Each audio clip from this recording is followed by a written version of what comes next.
At the funeral, she smiled. Then she took everything, Mom and Dad's house, the savings, even the ring Mom promised me as a child. I said nothing. But 3 months later, I made a move she never saw coming. What happened next? Let me tell you. My sister smiled at our parents' funeral, not the kind of smile that slips out in grief or relief. It was clean, controlled, like the satisfaction of closing a well-balanced checkbook. She stood by the polished wood casket as guests drifted past, murmuring their rehearsed sympathies. Rachel offered nods and touched arms gently, her expressions curated like someone who had studied for the role. She had always been good at that, appearing. I stood several feet away, tucked against the far wall, invisible as ever. The chapel smelled like lilies and wet wool. Outside, February drizzle whispered against the stained glass windows. Inside, people shuffled in shoes still damp from the parking lot. Coats were unbuttoned, cheeks were pink from the cold. A long table near the vestibule overflowed with foil-wrapped casseroles and condolence cards with gold-lettered Bible verses. I recognized nearly everyone and felt connected to almost no one. Rachel moved easily between guests. I caught pieces of her words. Yes, it was sudden. Thank you for coming. She was strong till the end. Always, she. Not Mom. Rachel had already changed the pronouns, as if our mother was a character in a story she now owned. I watched her hand rest on the edge of Mom's portrait, one we took at the coast, maybe 10 years ago. Mom in a navy cardigan, wind-blown hair, eyes full of secrets. Dad stood beside her, one arm behind her back, one in his khaki pocket. They looked peaceful, like they knew how the photo would be used someday. I was off to the side that day, too, cropped out entirely this time. The service moved quickly. Rachel read the eulogy. Guests cried in the right places. The choir hummed something vaguely familiar. When it was over, people lingered politely, then left, casseroles forgotten, and hugs exchanged more out of habit than affection. Mr. Donahue, the family attorney, waited until the last hands were shaken before he approached. "We can go over the paperwork now if you're ready," he said. His voice was formal, polished, like Rachel's. She and I followed him into the small office adjacent to the chapel. Wood-paneled walls, thick carpet, a side table with 2 mugs of untouched coffee. Rachel took the seat closest to the window. I sat farther back. Mr. Donahue opened a thin manila folder. As outlined in the final will and testament of Mark and Elaine Miller, he began, all estate assets, including the primary residence, savings accounts, investments, and personal effects, are designated to Rachel Elise Miller. The air didn't change, but something inside me froze. I waited for a correction, a footnote, a clarification. Instead, Rachel tilted her head, as if confirming what she already knew. She didn't glance at me, just rested her hands in her lap, one finger subtly adjusting her wedding band. "And the emerald ring?" I asked. My voice wasn't loud, but it felt sharp in the small room. Mr. Donahue flipped a page. Also included in the designated personal effects to Rachel. My stomach twisted. The emerald ring, the one Mom had let me try on when I was 10. We sat on the back porch, just the two of us. She slid it onto my finger and said, "Not because it's valuable, but because it suits your quiet." I remembered that moment more vividly than most birthdays, but apparently that memory lived only with me. Rachel still didn't look at me. She didn't need to. Mr. Donahue cleared his throat. "If you have any questions or contestations, we can—" "There won't be any." I stood before he finished. Outside, the rain had turned to a persistent mist. It glazed the windshield of my car in a fog that distorted the chapel's silhouette as I pulled away. I didn't say goodbye. I didn't wait for Rachel to catch up. I didn't ask why. But something began to grow inside me. Not rage, not even sadness, just a silence with weight to it, like freshly packed earth. Back in my apartment, I peeled off my coat, still damp. I stared at my mother's handwriting on an old birthday card I'd kept tucked in a drawer. To my thoughtful girl, don't ever stop noticing what others miss. Funny, that's all I'd ever done, notice. I noticed how Dad had always turned to Rachel for answers. I noticed how Mom stopped reminding her about things, but never stopped reminding me. I noticed when the emerald ring disappeared from Mom's jewelry box 6 months ago, and no one mentioned it. I didn't cry that night, but as I sat in the quiet kitchen with the sound of rain tapping the windows like a tired drumbeat, I let myself feel the gap, Not the loss of my parents. That grief would come later. What I felt first was erasure, clean, deliberate, signed, and notarized.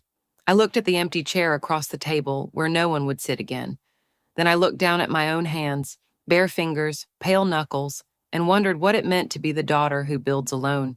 Her name was on everything, but Mom's handwriting wasn't. That realization came not in some grand moment of clarity, but in the middle of an ordinary morning. I was sitting at the kitchen table in my apartment, wearing socks that didn't match, nursing a mug of coffee that had gone lukewarm. The sky outside was a dull sheet of April gray, and the windows hummed with soft drizzle. It was the kind of day you could disappear into without anyone noticing. The will sat in front of me on the table. Again. I'd opened and closed the file at least 6 times in the last week, never reading past the first paragraph. It felt like staring at something that had already decided who it belonged to. But that morning, I finally scrolled to the signature page. There it was, Elaine M. Miller, in soft black ink, perfectly aligned. Too perfect, too smooth. I knew Mom's handwriting. She dotted her I's like tiny circles. Her M's had an uncertain slope, like they were apologizing for existing. And her name, she never signed with that much confidence. Even her grocery list had a sort of nervous rhythm. This question mark, this looked practiced. I didn't say it aloud. I didn't even fully believe it. But something shifted in me, a small crack of doubt. When you grow up invisible, you learn to notice what others miss. And this signature, it didn't belong to the woman who raised me. I opened the junk drawer and dug out the birthday card Mom had sent me 2 years ago. To my thoughtful girl, it read, in soft blue ink, the loop in the L of love leaned too far left. Her hand trembled on the tail of the Y in Mom. This was her. I pulled both samples up side by side. My heart didn't pound. It ticked quietly, like a metronome counting time towards something I didn't yet understand. I searched Forensic Will Attorney Oregon, then refined it by adding, quiet, ethical, because I didn't want a bulldog. I wanted someone precise, someone invisible. That's how I found Cameron Watts. His website was minimalist, just a headshot, a phone number, and a quote, let paper speak truth or remain silent. I emailed. He responded in under 3 hours. Please upload any relevant documents. I'll schedule a consult for tomorrow morning. Regards, Cameron. It rained harder that night. I didn't sleep much. I didn't tell anyone. Not even my friend Marcy, who I usually shared too much with. This wasn't something I wanted diluted by outside opinions. At 9:59 a.m. the next morning, my laptop screen blinked to life. Cameron looked exactly like his picture. Gray cardigan, serious eyes, the kind of man who'd remember where every comma went in a 20-page brief. You suspect forgery? He asked, cutting straight through pleasantries. I suspect something doesn't feel right, I answered. We screen shared. I showed him the original will Mom and Dad had emailed me months before their accident, and then the amended one Rachel had sent after the funeral. I pulled up the birthday card, too. He leaned in. This is good, he murmured. Real handwriting is like a fingerprint. This signature here, on the amendment, it's too controlled. Look at the baseline. It doesn't waver, not even slightly. Compare that to the card. Natural variation, micro tremors. And this amendment is dated February 3rd? Yes, Mom was in the hospital by then. Sedated. He blinked. Sedated how? Morphine, high dose. For the last week, Cameron nodded and took notes. That could render the signature invalid unless a competency exam was administered and documented. Would that be filed with the will? Should be, he said, tapping his pen. But I don't see it. No competency report, no secondary witness, and no notary seal. I waited for him to say what I already sensed. You have grounds to challenge, he finally said. Legally, this amendment is shaky at best. If presented, I believe a probate judge would consider freezing the asset transfer until a formal inquiry could be made. I didn't speak. I stared at the document like it might rewrite itself if I stared hard enough. You want to move forward? Cameron asked, leaning back in his chair. It would have been the logical next step. I'd been erased. I had proof. All it would take was filing paperwork. No, I said quietly. His eyebrows lifted slightly. No, I'm not going to court. He hesitated, studied me, then nodded slowly. Understood. In that case, I'd advise saving every document. Don't delete anything. You never know when it may come back around. I thanked him, closed the laptop, and sat in silence. Later that afternoon, I brewed tea I wouldn't drink and pulled out a notebook from the back of my desk drawer. It was small and navy, the kind with a cloth spine and one ribbon marker. I opened to the first page and wrote, "They chose her, but I will choose what happens next." Then I closed it. I didn't need lawyers. I didn't need headlines. I needed clarity, patience, a long game. She played chess. So do I. The for sale sign went up like it belonged there. Bright red, white border, RE/MAX logo. It stood straight on the lawn, almost proud of itself, like the house had already made the decision to move on without me. I drove past it twice before pulling over. It was late October, and Eugene was awash in orange and copper leaves. The fog rolled in slow that morning, curling around mailboxes and power lines like something half asleep. The neighborhood hadn't changed much. Mrs. Callahan still kept ceramic pumpkins on her porch. The kids across the street had a haunted skeleton display.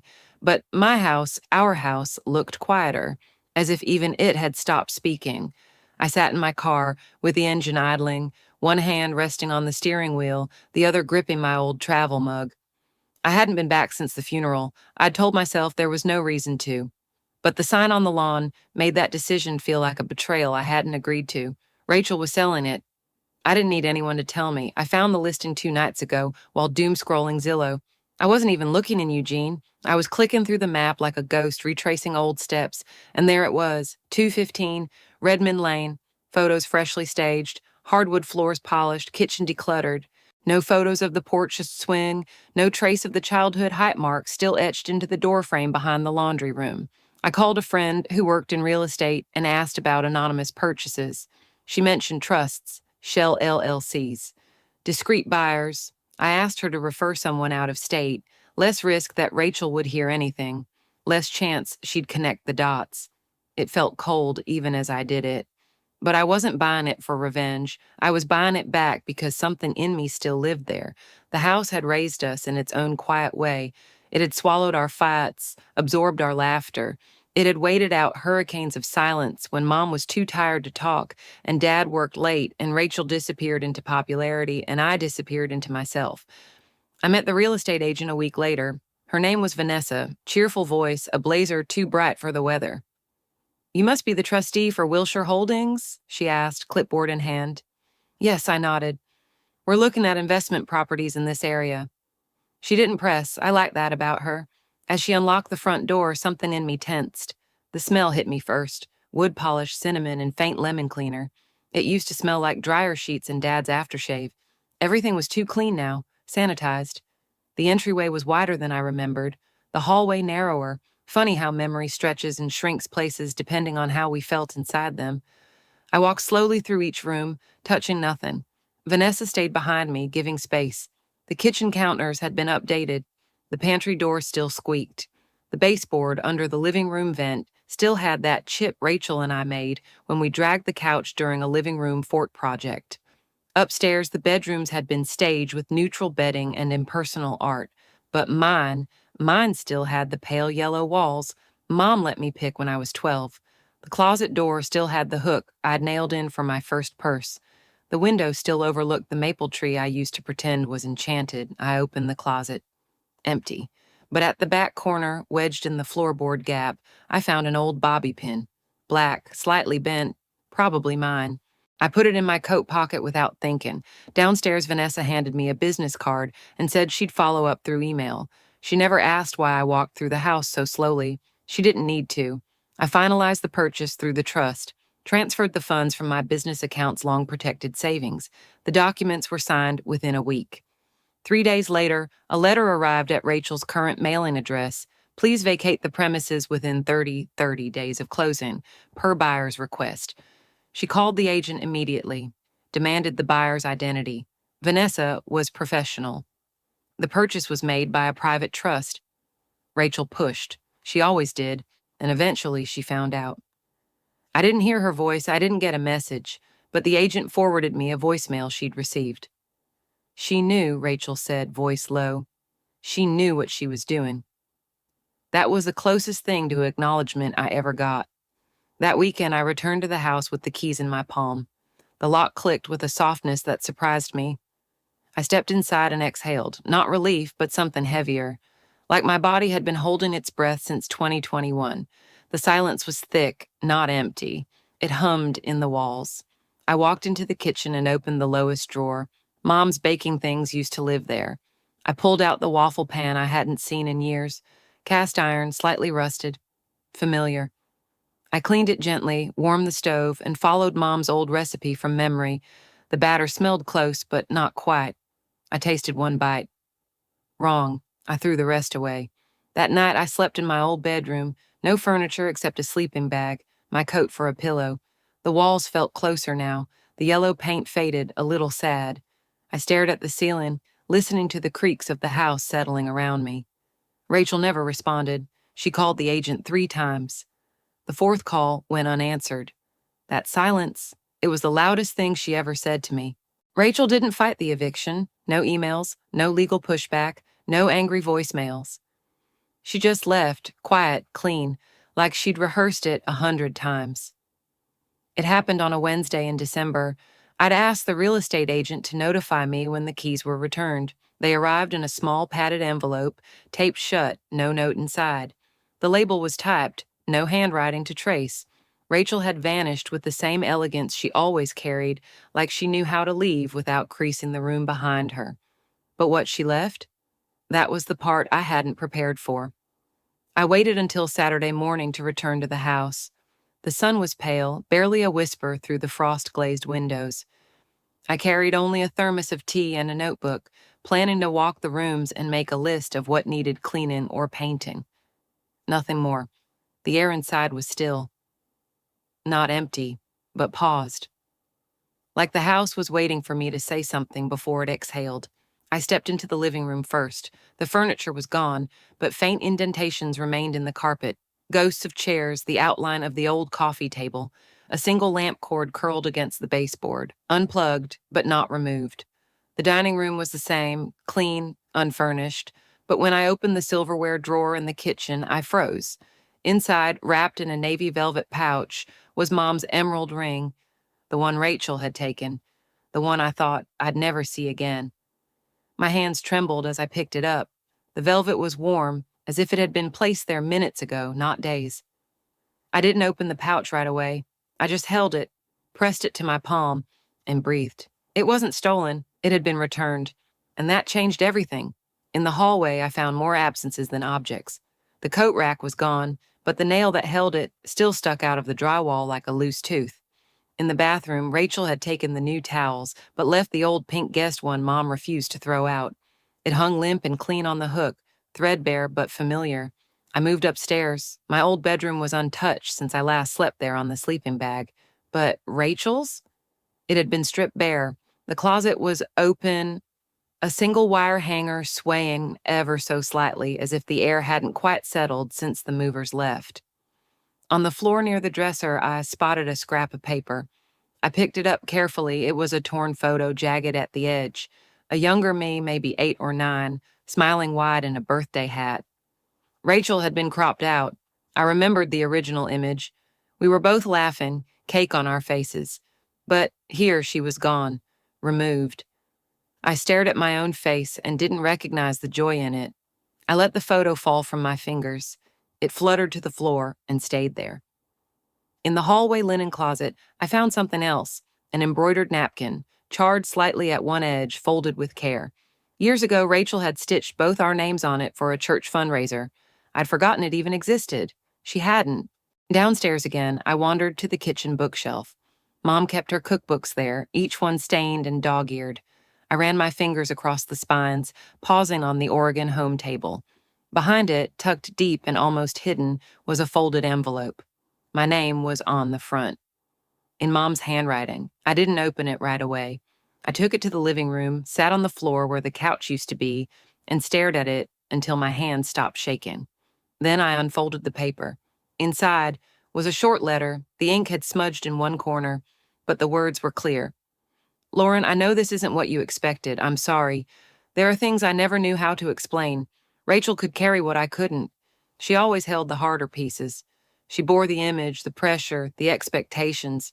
Even when it broke her, I gave her things that didn't belong to her because I thought she could handle them better than you. Not because you were weak, but because you were kind.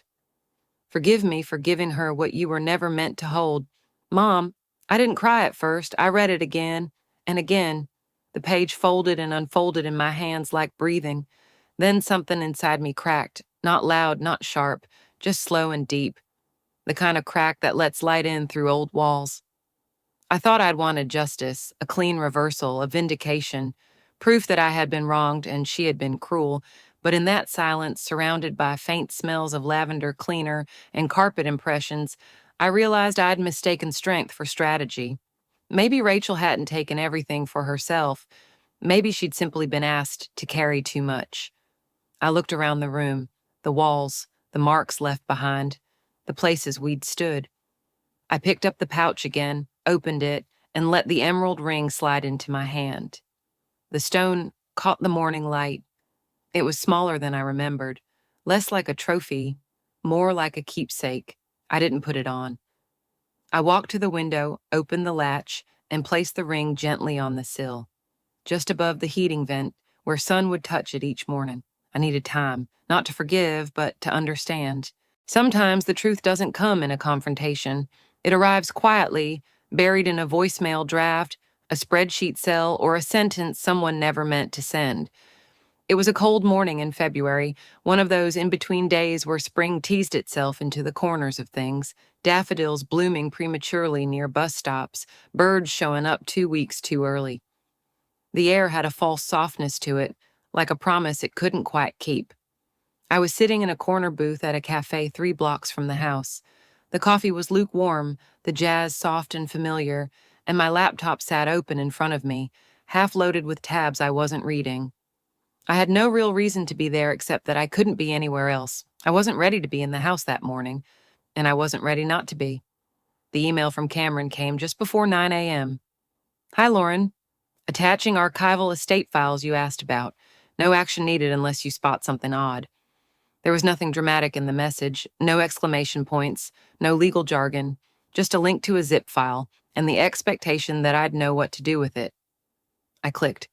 Inside were folders labeled cleanly: medical, caregiver expenses, final balances, general ledger.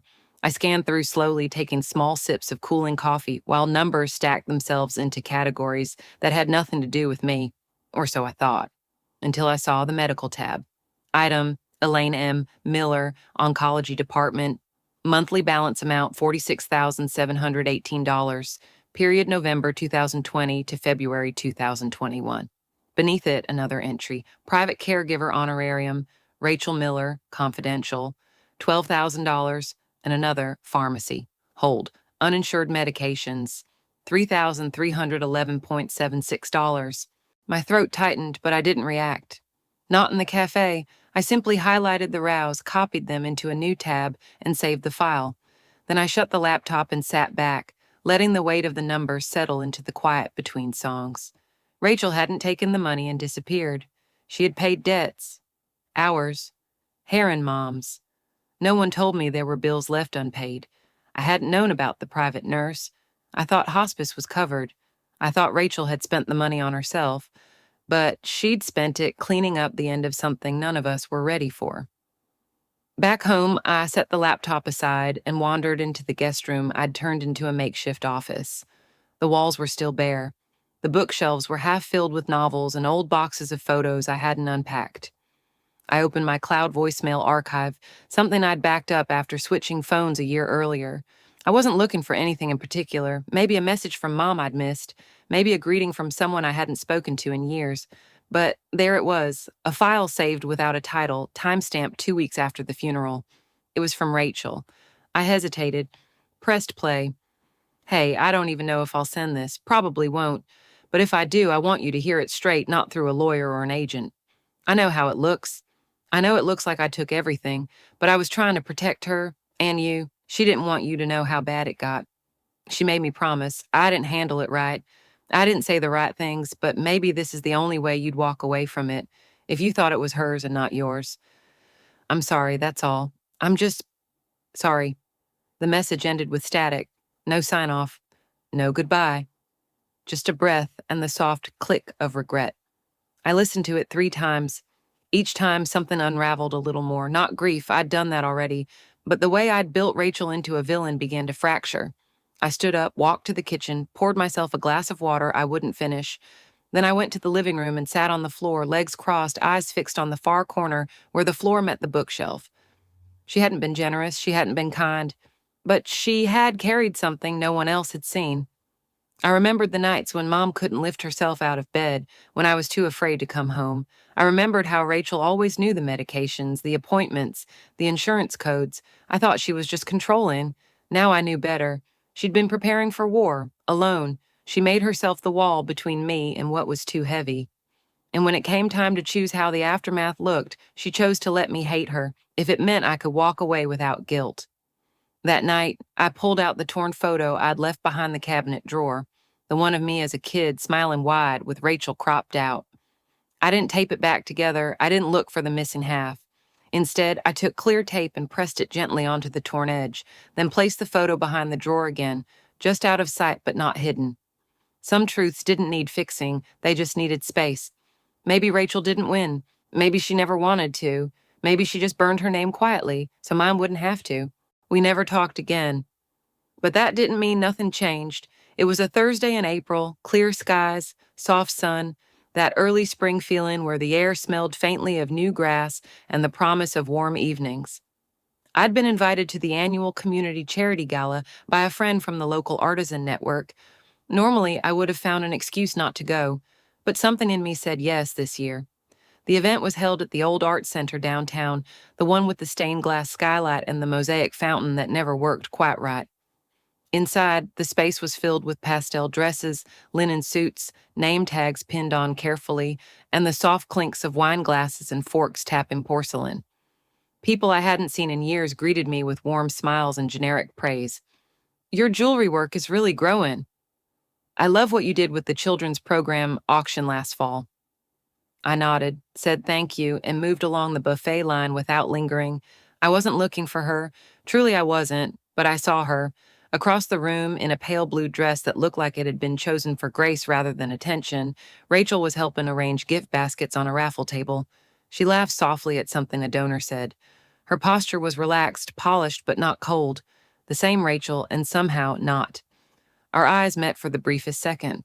No wave, no words, just recognition. Not as sisters, not as enemies, just as two people who had survived something only they could fully understand. I didn't approach her. She didn't walk toward me, and that space between us felt oddly right. I left the gala early, skipping dessert and most goodbyes. The night air was cool on my arms as I walked back to my car. I didn't turn on the radio during the drive. I let the silence fill the cabin like it had learned how to ride alongside me, not smothering, just present. At home, the house greeted me with its usual stillness. The floors creaked softly under my heels. The lamps cast amber pools of light in each corner. It didn't feel haunted anymore. It just felt mine. I walked into the living room, still dressed from the event, and opened the cabinet drawer where I'd hidden the ring and the torn photo months ago. Slowly, I took both out. The emerald ring still shimmered in its velvet pouch, unchanged. The photo, still torn, still incomplete, hadn't faded. I placed them side by side in a small glass box I'd found at an antique store downtown.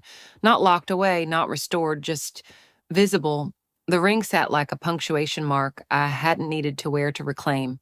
The photo, jagged edge and all, was no longer evidence of a wound, just a record of what once was. I poured myself a mug of chamomile tea and sat in the center of the couch. No TV, no music, just the quiet hum of the heater kicking on and the faint tick of the kitchen clock. I looked around the room, not searching anymore, just seeing. The bookshelf held more cookbooks now. I'd finally tried Mom's lasagna recipe and didn't ruin it. The porch swing, fixed and repainted, swayed lightly in the breeze even when no one sat on it. My business was steady, not booming, not flashy, but honest and sustainable. I wasn't waiting for anything to happen. I wasn't building toward some dramatic closure or expecting a final apology to arrive, like a ribbon-wrapped box. Instead, I had something better. Not clarity wrapped in logic, but space. space to exist in the home that built me, not because I'd taken it back, but because I'd stopped needing to fight for it. I reached for my journal, the same Navy one I'd started years ago with a single line. I turned to the last page. My handwriting had changed, looser now, less guarded. I wrote, "Silence didn't break me. It rebuilt me." I placed the journal on the coffee table and leaned back, letting my shoulders fall into the cushion. The tea had gone cold, but I didn't mind. I'd grown comfortable with things left unfinished. Outside, the wind shifted, rattling the old wind chime Mom had refused to replace. Its tune was off-key but familiar. I smiled. Maybe we never talked again. But some things don't need words. Some wounds don't need to close. They just need to breathe. Some things never got said between us. And yet, standing there in the quiet of my own home, I knew we'd both made peace in our own ways. Sometimes forgiveness doesn't come wrapped in apologies. Sometimes it arrives quietly, when you stop needing to win and start choosing to understand. Family is rarely perfect, but grace finds its way in the spaces between silence. If this story reminds you of someone you've shared a long silence with, maybe today is a good day to remember them kindly. I'd love to hear what part of this journey spoke to you most. Feel free to share below. Sometimes the loudest things we carry are the ones we never say out loud. But you're not the only one who's been quietly hurt and quietly strong.